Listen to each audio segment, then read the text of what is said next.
Hi friends, welcome back. तो friends, अभी video है sahibs who never left, Bharat का इतिहास जो पता नहीं होगा। चलो देखते हैं यार। तो वीडियो शुरू करते हैं। वीडियो शुरू करने से पहले अगर आप चैनल पर नए हो और आपने अभी तक सब्सक्राइब नहीं किया है तो जल्दी से पहले सब्सक्राइब के बटन और बेल आइकन को क्लिक कर लो ताकि आपको हमारे सारे न्यू वीडियोस के नोटिफिकेशन मिल जाए जैसे हम अपलोड करें। अगर आपको वीडियो पसंद है प्लीज लाइक एंड शेयर। चलिए शुरू करते हैं। 1970 का दशक। सोवियत संघ के एक प्रोफेशनल प्रोपेगेंडिस्ट यूरी बेज़मेनोव ने यूएसएसआर से डिफेक्ट करके अमेरिका में शरण ली। केजीबी ने पूरी दुनिया में कम्युनिस्ट आइडियोलॉजी फैलाने के लिए जो भयावह तरीके इजाद किए थे, बेज़मेनोव ने वो सभी राज दुनिया के सामने खोले। उस प्रोसेस का नाम था आइडियोलॉजिकल सबवर्शन। सबवर्शन की बात दुनिया के सामने भले ही 1970 में आई, पर उन टेक्निक्स का इस्तेमाल विश्व के कई साम्राज्य हजारों सालों से करते आए हैं। ब्रिटिश साम्राज्य भी उनमें से एक था। इस्लामी लुटेरों से कहीं ज्यादा शातिर ब्रिटेन्स ने 200 साल तक भारतीयों को ही अपना एजेंट बनाकर भारत पर शासन किया। लुटेरों के इरादे तो समझ आते हैं, पर ये भारतीय कौन थे जिन्होंने अंग्रेजों का साथ दिया? उन लोगों ने ऐसा क्यों किया? सोने की चिड़िया कहलाने वाले भारत में इतने ज्ञान और वैभव के रहते हम अचानक इतने कमजोर कैसे पड़ गए? हम दूसरों से नहीं बल्कि अपनों से हारे। जो इतिहास हम सबको बताया गया है ये वो कहानी नहीं है। ये कहानी है भारत के सच्चे इतिहास की, भारत की आइडियोलॉजिकल सबवर्जन की।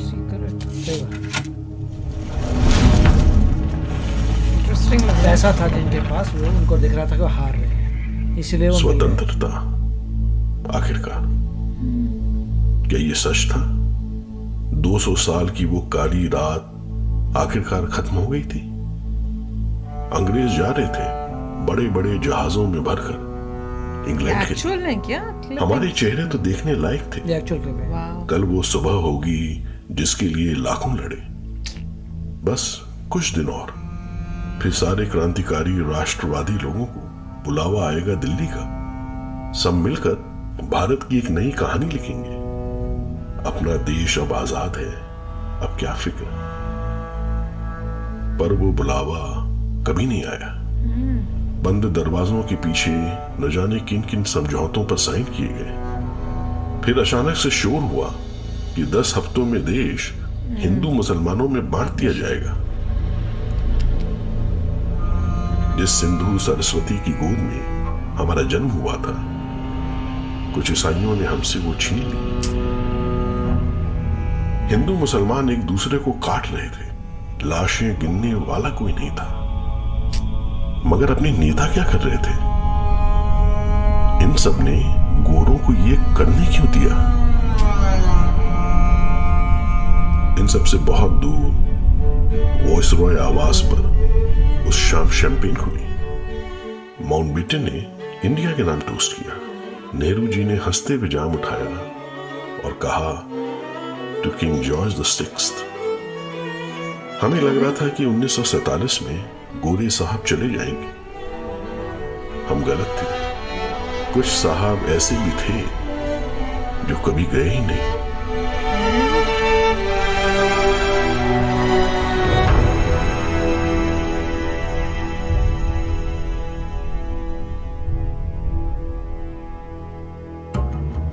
बात है आज से 1000 साल पहले की। भारत इस्लामिक लुटेरों से जूझ रहा था। सिंध के इस पार भी अब इस्लामिक तानाशाही थी। पैसे जनता से लूटे जाते थे, पर बड़ी जोर जबरदस्ती करनी पड़ती थी। लुटेरे तो मुट्ठी भर ही आए थे, पर करोड़ों जाहिलों को कौन संभाले? आखिर कितने सर काटे जा सकते थे? शेर शाह जैसे अफगानों ने यहीं के लोगों को लेकर शिकदारों की फौज बनाई। हर शिकदार के नीचे सैकड़ों सैनिक। अकबर के समय में ऐसे सैनिक लगभग 44 लाख थे। इनका काम होता था गरीबों की आत्मा में सरकार का डर बनाए रखने का। इन्हीं फौजों में होते थे दरोगा साहिब, जिनके पैरों की आहट से ही भूखी नंगी जनता कांपने लगती थी।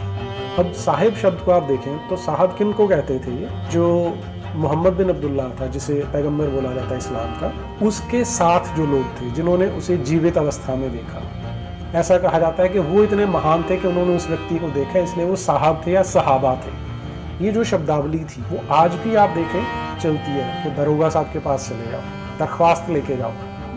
अब जनता के सामने 3 रास्ते, या तो धर्म बदलकर समझौता कर लो, या जिम्मी बनो, या फिर सर कटवाओ।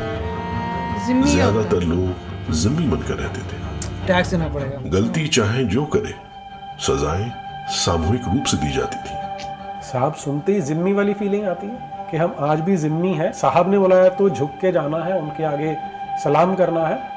जिम्मी बनकर रहो तो बेइज्जती सही, पर कम से कम जीने को तो मिलेगा। थोड़ा दबकर जी लेंगे, जिजिया दे देंगे, पर जान तो बच जाएगी। सैकड़ों साल जिम्मा उठाते उठाते साहबों का डर हमारे अंदर घर कर गया। हमारी सभ्यता का आत्मविश्वास टूटता गया, जबकि बाकी दुनिया तेजी से आगे निकल गई। राम राज्य जैसे विचार अब जनमानस में बस एक बहुत पुरानी स्मृति भर थे। अब तो बस यही रहता था कि कौन सा लुटेरा जा रहा है और कौन आ रहा है। एग्जैक्टली। ईस्ट इंडिया कंपनी ने 1757 में आसानी से बंगाल जीत लिया। अरबों खरबों की संपदा वाले राज्य अनगिनत थे। असली चुनौती थी अपने से कई 100 गुना बड़ी आबादी को काबू में रखना। पर ये जनता अलग थी, डरी हुई थी, और इस्लामी काल के मुलाजिम भी नौकरी खोज रहे थे। The highest art of warfare is not to fight at all, but to subvert anything of value in the country of your enemy. Bharat का सामाजिक तंत्र, शिक्षा, धर्म, आदर्श भले ही हमारी सभ्यता की विशेषता थे, पर हर समाज की तरह सैकड़ों सालों की गरीबी और भुखमरी के बाद कुछ समस्याएं भी पैदा हो गई थी। इन दरारों को भांपकर ब्रिटेन की आंखें चमक उठी। The Soviets used the phrase ideological subversion. What do they mean? Ideological subversion is the process to change the perception of reality to such an extent that despite of the abundance of information, no one is able to come to sensible conclusions. It's a great brainwashing process which goes very slow, and it's divided in 4 basic stages. The first one being demoralization. In case of religion, destroy it, ridicule it, replace it with various sects, cults, and taken away from the supreme purpose of religion, to keep people in touch with the supreme being. Bharat के समाज की सबसे गहरी जड़ थी हिंदू धर्म। इस subversion project में कंपनी के ऑफिसर्स ने देश के कोने कोने से क्राइम्स और स्थानीय कुरीतियों को खोजकर समूचे भारत में स्वीकृत हिंदू कुरीतियों के रूप में कंपाइल करना शुरू किया। सबसे पुराना हमें हिस्टोरिकल डॉक्यूमेंट मिलता है वो है मेगास्थनीज का लिखा हुआ, जिसे इंडिका कहते हैं। आज से 2300 वर्ष पहले लिखा था। उसमें वो बताते हैं कि यहाँ पर कैटेगराइजेशन है समाज की, और जो सबसे ज़्यादा रिस्पेक्टेड है वो यहाँ के ब्राह्मण हैं, जिन्हें वो सोफिस्ट लिखते हैं। लेकिन वो साथ में एक बात बड़ी स्पष्ट लिखते हैं कि इस समाज में कोई भी चाहे तो ब्राह्मण बन सकता है, क्योंकि ब्राह्मण का जो जीवन है वो सबसे कठिन है। इस्लामी लुटेरों के काफी दुश्मन हिंदू अब ईसाई अंग्रेजों के हत्थे चढ़ गए। सैकड़ों किताबें लिखी गई जिन्हें इंडोलॉजी एक्सपर्ट्स आज एट्रोसिटी लिटरेचर बुलाते हैं। सती, देवदासी, ठग और ब्राह्मणिकल पैट्रियार्की जैसे मुद्दे इसी प्रोजेक्ट की उपज थे। इस्लाम और क्रिश्चियनिटी में इब्राहिमिक फेस में स्त्री की क्या दशा है वो मुझे बताने की आवश्यकता नहीं है। हम तो एक स्त्री प्रधान समाज थे। ब्राह्मणिकल पैट्रियार्की एक घिनौना शब्द है। ब्राह्मणों का योगदान इस देश की अस्मिता है, इस देश की जो प्रज्ञा है, इस देश में जो वैदिक संस्कृति का जो स्पंदन है, उससे कभी पूर्ण हो सकता है हिंदू समाज। Brahmins are like the brain of Hinduism. उस ब्रेन को ही मलाइन कर दिया वामपंथियों मलेच्छों ने, और आप होने दिया हमने उसको। थोड़ा रुक के जरा देखो तो सही भाई, उपनिषदों का ज्ञान, गीता का ज्ञान, पुराण हमारे, महाभारत, रामायण, ये ज्ञान कैसे बचा? ब्राह्मणों ने बचाया श्रुति के द्वारा। औरंगजेब के लिए कहते हैं एक एक मण जनेऊ रोज उतरवाता था। किसके उतरवाता था? ब्राह्मणों के उतरवाता। अगर ब्राह्मण इस देश में धर्मांतरण कर लेते तो हिंदू धर्म बचता? राजपूत लड़ पाते? किसके लिए लड़ते राजपूत? लैटिन और अंग्रेजी बोलने वालों ने गूढ़ हिंदू ग्रंथों को गलत सही ट्रांसलेट किया।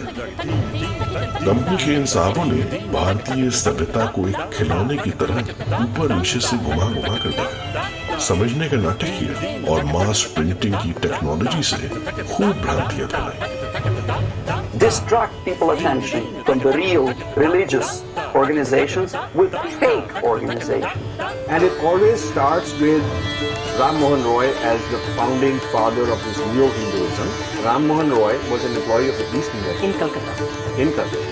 The allegation is that he started Hinduism with his own hodgepodge, what we call khichdi, a mixture. Roy He should started follow. this thing, what today we would say is the muddled up sameness idea. The British have been talking all these things, but now for the first time is a very powerful, eminent, highly regarded, gentleman from India, an elite selling out. And he converted to the Unitarian Church. I mean, this is the typical sucking up to these guys, I'm so grateful, come and help us, we are not civilized, you please help us out and all that. तो मेरे ख्याल से book में तो Brown सूची में तो बड़ा इस बुरा सब चला वर्जन में गया। कंपनी को अच्छा नाम दिया। राजा राम मोहन रॉय जैसे कई उत्साही बुरे साहब होते, जिन्हें आज की तरह ही मान्यता और सम्मान का लालच देकर अंग्रेजों ने इस्तेमाल किया। हाल ये था कि 1833 में राजा राम मोहन रॉय के निधन के बाद उन्हें ईसाई पद्धति से इंग्लैंड में दफनाया गया। There obviously in every society there are people who are against this society. The moment all these movements will be directed in one direction, right? This is the time to catch that movement and to continue it until the movement forces the whole society into collapse, into crisis. अगला निशाना बनी भारत की हजारों सालों से चली आ रही जाति और वर्ण व्यवस्था। जब अंग्रेज भारत में आए तो 500 में से 400 से ज्यादा रियासतें शूद्र राजाओं की थी, पर सबवर्जन करने के लिए दरारों को और गहरा करना जरूरी था। गोरों ने वर्ण और जाति को कास्ट में बदल दिया, जबकि कास्ट एक स्पेनिश पोर्चुगीज कॉन्सेप्ट था, कास्ता, जिसका भारत से कोई लेना देना ही नहीं था। उन्होंने रवांडा में भी कास्ट सिस्टम क्रिएट कर दिया। अब वहां तो कोई ब्राह्मण नहीं थे। जब आप अंग्रेजों द्वारा स्थापित 1871 से बाद के सेंसस देखना शुरू करते तो हर सेंसस कमिश्नर को ये एक्सप्लिसिट ऑर्डर्स थे कि तुमने इनको कास्ट में लिखना है, कास्ट को कैटेगराइज करके लिखना है। और जो लिख रहा है वो अपने आप रिपोर्ट्स भेजता था कि यहाँ के लोग इस कास्ट को नहीं मानते हैं, लेकिन ऊपर बैठा ब्यूरोक्रेट बोलता था कि लिखना, इसलिए यहाँ पर वर्ण को, जाति को, कुल परंपरा को, सबको कास्ट वर्ड में ढाल दिया गया। और आज हम उसी के गुलाम होके ऐसा मान लेते हैं कि हम सदा से ही कास्टिस्ट सोसाइटी रहे हैं। रोमन्स की डिविडे एट इम्पेरा की पॉलिसी को अंग्रेज अच्छी तरह निभा रहे थे। ब्राह्मणों और क्षत्रियों को अत्याचारी आर्यन आक्रमणकारी बताकर उन्हीं के सर उस समय की दिक्कतों का दोष मढ़ दिया गया, जबकि इसकी असली वजह कंपनी की लूट और इस्लामिक काल की कुरीतियां थी। समाज के भेदों को और गहरा बनाते हुए मुसलमानों से गोहत्या फिर से जोर शोर से शुरू करवाई गई।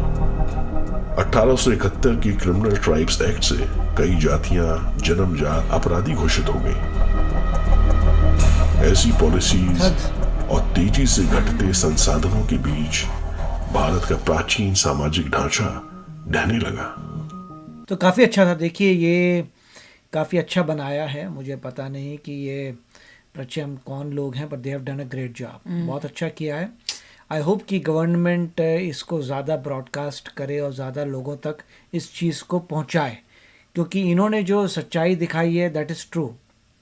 इस सच्चाई के अगर आप हिस्ट्री बुक्स पढ़ते हैं तो बीच बीच में कई ऑथर्स आते हैं जो थोड़ी थोड़ी बातें करते हैं। रशियंस की बात करते हैं कि कैसे उन्होंने लोगों को सबवर्ट किया, वही कॉन्सेप्ट क्या है। तो बहुत लोगों ने हिस्ट्री में बीच बीच में कुछ ऐसी चीज़ें लेके आए हैं जो यही चीज़ें जो है बोल रहे हैं, क्योंकि वो लोग जो हैं क्रिटिक कर रहे हैं, कह रहे हैं कि जो आप दिखाते हैं वो गलत है, ये असल में ये है। क्योंकि अंग्रेज़ जो थे बहुत कम थे, इतने कम अंग्रेज़ इतनी बड़ी कंट्री पे कैसे रूल कर पाए। बिल्कुल। चक्कर ये था, चक्कर तो यही बता रहे कि वो आए अपना को दिखाने के लिए कि हम ज़्यादा मॉडर्न हैं, उनके पास बेटर वेपन्स थे, जो पोजीशन ऑफ पावर है उसको सबसे ज़्यादा लॉस होगा, अगर वो हारता है सारा पैसा उसको जाता है, तो वो उनसे मिल गया। कि पहले उन्होंने क्या किया, लोगों ने डिफरेंट जो वेस्टर्न लोग हैं उनको रखा अपनी आर्मी में कि लड़ने के लिए ब्रिटिश से, और बाद में सब हार हुर गए, इवेंचुअली सब ब्रिटिश का हो गया। तो कंट्रोल कैसे हुआ कि ब्रिटिश ने फिर हायर करने लग गए। जैसे हमें पता ही है कि जितने भी सिपाही वगैरह हैं सब इंडियंस ही हैं। उसका उन्होंने बताया था पूरा फॉर्मूला कि पहले डीमॉडलाइज किया, गरीब किया, आपको कोई ऑप्शन नहीं बची, आपको बताया कि आपका रिलीजन बकवास है, आप हो ही बकवास। सब बकवास करने के बाद जब आपके माइंड में ये सब आ गया, तब आप बोल रहे हैं अच्छा जॉब चाहिए, आ जाओ और ये करो। तो बहुत अच्छी स्टडी है, वेरी नाइस टू सी। अगर ध्यान से स्टडी करें तो मेरे ख्याल से बहुत लोगों को उस पर रिसर्च करना चाहिए। और नेट रिज़ल्ट क्या है? नेट रिज़ल्ट ये है कि आपको हिस्ट्री को ठीक करना है। एटलीस्ट जो नेक्स्ट जनरेशन आ रही है उसे बोगस हिस्ट्री मत पढ़ाइए, एक्चुअल हिस्ट्री पढ़ाइए। तो आपको हिस्ट्री की बुक्स को चेंज करना है। मुझे ये याद आ गोल रहा ये है कि इसके बाद जो है, और मोदी जी ने कहा भी था कि वो चेंजेस करेंगे। मोदी जी ये सब जो बकवास चला आ रहा है इसको हटाएंगे और सही लेके आएंगे, जिससे इंसान पढ़े तो सब पता लगे कि हम कितने ग्रेट थे। और जो आ रहा था अनपढ़ आदमी, जो अनपढ़ लोग आ रहे थे, उन्होंने क्या प्रॉब्लम क्रिएट की, उसकी वजह से जो सोने की चिड़िया थी उसमें कोई इनोवेशन नहीं आया, कुछ आ नहीं पाया। 800 साल से आप किसी के अंडर थे, 1000 ईयर्स भी कह सकते हैं, 800 भी कह सकते हैं, लगभग उतने कह सकते हैं। उतने में कोई प्रोग्रेस नहीं हुई। तब तक यूरोप आगे बढ़ गया, क्योंकि आप लोग बस लड़ते ही रह गए अपने एग्रेसर से। जो एग्रेसर आ रहा था पूरा वो तो अनपढ़ आदमी था, तभी वो यहाँ पे आ रहे हैं। तो यही था अनटिल ब्रिटिश आए, जिनके पास सुपीरियरिटी वेपन्स की। अब उनके सुपीरियरिटी वेपन्स की कैसे आई? क्योंकि आप 800 साल उससे पहले जो हैं लड़ते रह गए अपने एग्रेसर से। आपने कोई प्रोग्रेस नहीं की, आपने सोचा नहीं कि मुझे वेपन तेज बनाने हैं, मुझे केमिस्ट्री में करना है, मुझे ये करना है। वो बिल्कुल ठप हो गया। इसकी वजह से तब तक यूरोप आगे निकल गया, उनके वेपन स्ट्रॉन्ग हो गए और बाद में ये हुआ। तो मेरे ख्याल से तो बहुत इंपॉर्टेंट है कि सभी लोगों को ये देखना चाहिए, मगर उससे इम्पॉर्टेंट जो है कि गवर्नमेंट को अपनी हिस्ट्री को पूरा चेंज करना चाहिए। बिल्कुल, वेरी नाइस। नेक्स्ट जनरेशंस जो हैं उनको सच्चाई पता रहे उनको कि क्या हुआ है। ये बोगस हिस्ट्री ना मिले, बट सच्चाई जो है ये बुक्स में नजर आए। बिल्कुल। तो वेट कर रहे हैं, बताना कब चेंजेस आते हैं टेक्स्ट बुक्स में और आपको दिखते हैं, तो ताकि हमें लगे कि पता है कि हो गया है। अभी most probably work in progress होगा। तो चलो फ्रेंड्स, चलते हैं, मिलेंगे नेक्स्ट वीडियो में बहुत ही जल्द। Till then take care and bye bye. तो अगर आप मेरे इस चैनल पे नए हो तो जल्दी से सब्सक्राइब के बटन को हिट करो और बेल आइकन को क्लिक करो, ताकि आपको मेरा जब नया वीडियो मैं लगाऊं आपको उसके बारे में जल्दी से पता चल जाए।